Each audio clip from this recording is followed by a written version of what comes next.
Haleluya, puji Tuhan.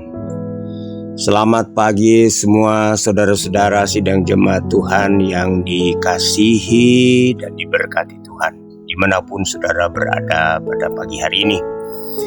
Kita berjumpa lagi dalam doa pagi dari GPDI Budi Mulia. Nah saudara, sebelum kita membaca firman Allah di pagi hari ini, mari kita berdoa. Bapa di sorga, Bapa dalam nama Yesus, Tuhan dan Juru Selamat kami datang kepadamu pagi hari ini Bapa. Kami berterima kasih karena Tuhan begitu baik, terlalu baik dan sangat baik dalam kehidupan kami. Kami percaya Bapa, kalau kami ada sampai pagi hari ini bukan karena kuat dan gagah kami, tetapi semua ini karena kasih Tuhan, karena kemurahan Tuhan, anugerah Tuhan yang tidak pernah henti-hentinya mengalir dalam kehidupan kami. Bapa, sebelum kami melangkah jauh di hari yang baru ini, Tuhan, kami mau dengar firman-Mu. Roh Kudus menolong kami, Roh Kudus menolong hamba-Mu, agar supaya firman Allah yang disampaikan benar-benar boleh menjadi pedoman dalam hidup kami. Berfirmanlah Engkau Tuhan dalam nama Yesus. Haleluya. Amin. Puji Tuhan saudara. Firman Allah pada pagi hari ini saya baca dan saya ambil dari Injil Markus. Ya, Injil Markus pasalnya yang ke-14. Injil Markus pasal 14, kita akan baca satu ayat dari pasal ini, yaitu ayatnya yang ke-38. Markus 14 ayat 38. Demikian bunyi firman Tuhan. Berjaga-jagalah dan berdoalah supaya kamu jangan jatuh ke dalam pencobaan. Roh memang penurut, tetapi daging lemah. Puji Tuhan. Saudara, kisah ini adalah kisah ketika Tuhan Yesus bergumul di Taman Getsemani. Pada waktu dia berdoa, dia bergumul menjelang dia ditangkap, menjelang dia saudara-saudara akan disalibkan untuk melakukan tugas yang diembannya dari kerajaan sorga, dari Bapa di sorga. Maka dia dalam keadaan sebagai manusia, ya saudara-saudara, tentu rasa takut, rasa sedih itu ada sebagai manusia. Sebab dia adalah firman yang menjelma menjadi manusia untuk menyelamatkan manusia. Nah saudara, dan pada saat dia di Taman Getsemani, dia mengajak beberapa murid bersama dengan dia. Ya, maksudnya saudara-saudara, murid-muridnya pun mensupport dia dalam doa. Murid-murid tentu tidak bisa mengambil porsinya Yesus sebagai juru selamat, tetapi sebagai murid terhadap guru, tentu saudara-saudara dia membutuhkan dukungan secara moral. Ya, dia membutuhkan yang namanya spirit, ya, support sebagai manusia. Tetapi ternyata saudara-saudara, beberapa kali ketika Yesus berdoa, dia selalu mengambil jarak dengan murid-murid, ya. Tetapi setiap kali dia kembali, dia dapati murid-murid tertidur. Sampai 3 kali saudara-saudara, dan ketiga kali dia katakan, ya sudahlah, tidurlah kamu. Nah saudara, firman Allah pada pagi hari ini, ya, kita akan membahas soal berjaga-jaga.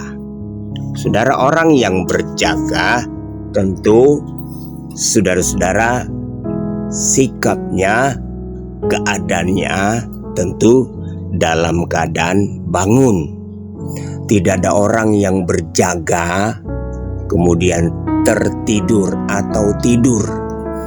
Saudara-saudara, seringkali terjadi pencurian dalam satu komplek, walaupun komplek itu sudah ada sistem keamanannya, siskamlingnya, sudah ada security-nya yang berjaga di setiap pos, di setiap gerbang ada pos ronda, ada pos jaga. Tapi tidak jarang saudara-saudara maling bisa masuk juga dan melakukan aksinya. Karena apa? Karena si satpamnya itu, security-nya itu tertidur.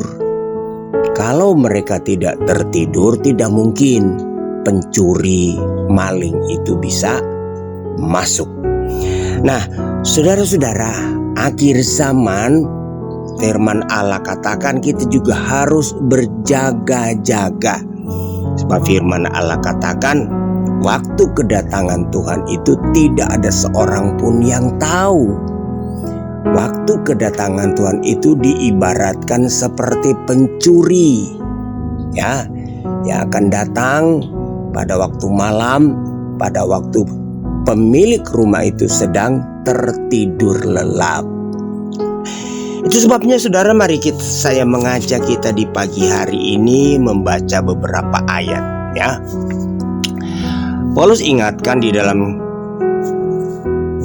suratan Efesus, dalam Efesus pasalnya yang kelima, kita baca beberapa ayat.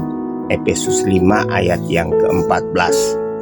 Dia katakan begini, itulah sebabnya dikatakan, bangunlah hai kamu yang tidur, dan bangkitlah dari antara orang mati, dan Kristus akan bercahaya atas kamu. Kita baca lagi di dalam 1 Tesalonika pasalnya yang kelima.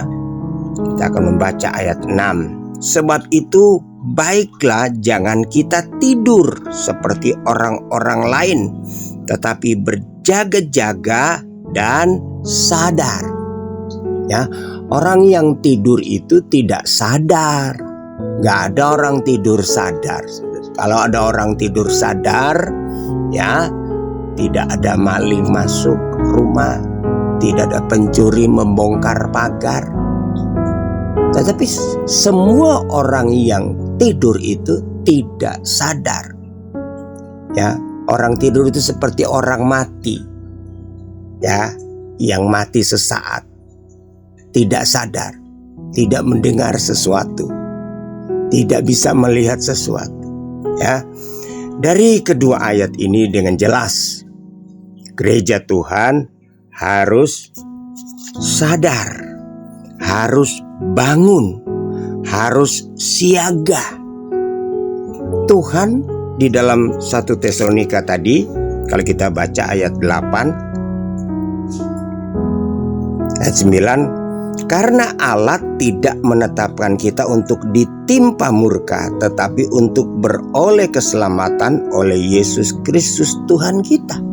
Allah tidak menetapkan, Allah tidak menghendaki, Allah tidak mau kita sebagai orang percaya ditimpa murka. Murka itu adalah malapetaka atau penghukuman. Dia mau kita semua selamat. Tetapi saudara-saudara, tugas kita, kewajiban kita, bagian kita adalah berjaga-jaga. Kata Yesus berjaga-jaga dan berdoa. Kata berjaga-jaga dan berdoa ini tidak dapat dipisahkan. Orang yang senantiasa berdoa itu seperti orang yang berjaga-jaga di menara jaga. Sebab itu sekarang ada istilah-istilah menara doa, itu menara jaga. Saya sering kali mengikuti seperti yang ada di Sentul, seperti yang ada di Depok, dinamakan menara doa. Menara doa itu adalah menara jaga. Jadi berjaga dan berdoa itu dua kata yang tidak dapat dipisahkan. Haleluya. Gereja Tuhan harus berdoa. Ya, sebab dengan berdoa dia berarti berjaga. Orang yang berjaga, saudara-saudara, tidak gampang ya kecolongan. Ada perumpamaan dalam Matius pasal 13. Matius pasal 13, perumpamaan tentang seorang penabur. Kalau saudara mau baca Matius 13 ayatnya yang ke-25. Tetapi pada waktu semua orang tidur, datanglah musuhnya menaburkan benih lalang di antara gandum itu, lalu pergi.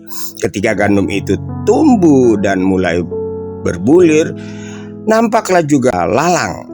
Maka datanglah hamba-hamba Tuhan ladang itu kepadanya dan berkata, Tuhan, bukankah benih baik yang Tuhan taburkan di ladang Tuhan? Dari manakah lalang itu? Jawab Tuhan, itu seorang musuh yang melakukannya. Lalu berkatalah hamba-hamba itu kepadanya, jadi maukah Tuhan supaya kami pergi mencabut lalang itu? Haleluya. Saudara, tertidur itu memang sangat berbahaya. Si jahat dengan leluasa, saudara-saudara. Ya, jadi rohani tidur itu berbahaya, saudara. Jangan sampai kita tertidur rohani. Kita harus bangun, kita harus berjaga-jaga.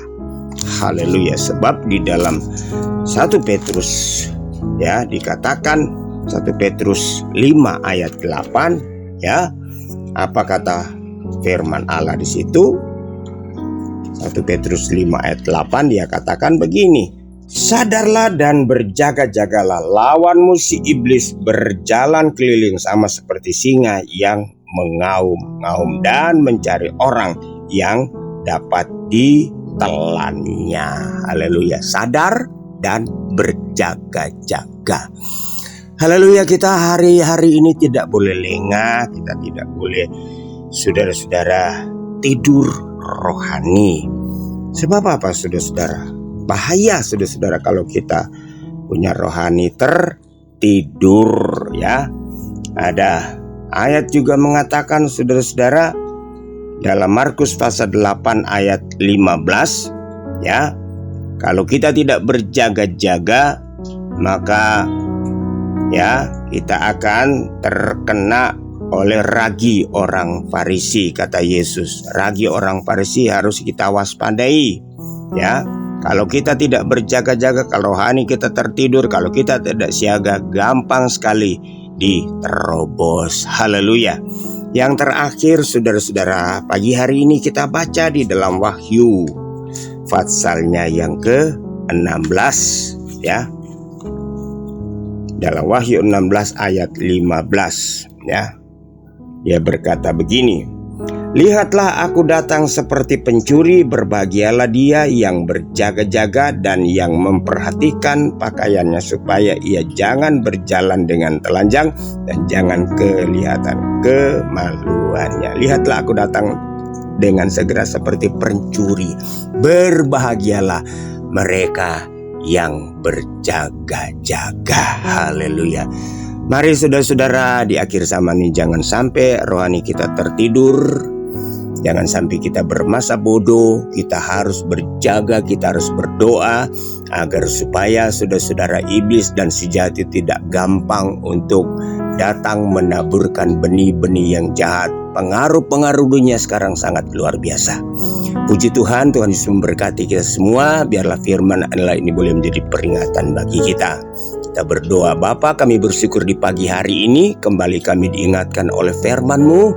Tuhan, hari-hari ini adalah hari-hari yang jahat. Pencobaan-pencobaan iblis bagaikan singa yang mengaum-ngaum berkeliling, ingin menerkam, ingin menelan, mencari orang-orang yang tertidur rohani, yang tidur rohani, yang suam. Sebab itu Roh Kudus tolong kami agar supaya kami tetap berjaga-jaga, kami tetap berdoa, kami tetap bersemangat, kami tetap bangkit dan melakukan pekerjaan-pekerjaan Tuhan. Terpujilah nama-Mu Tuhan.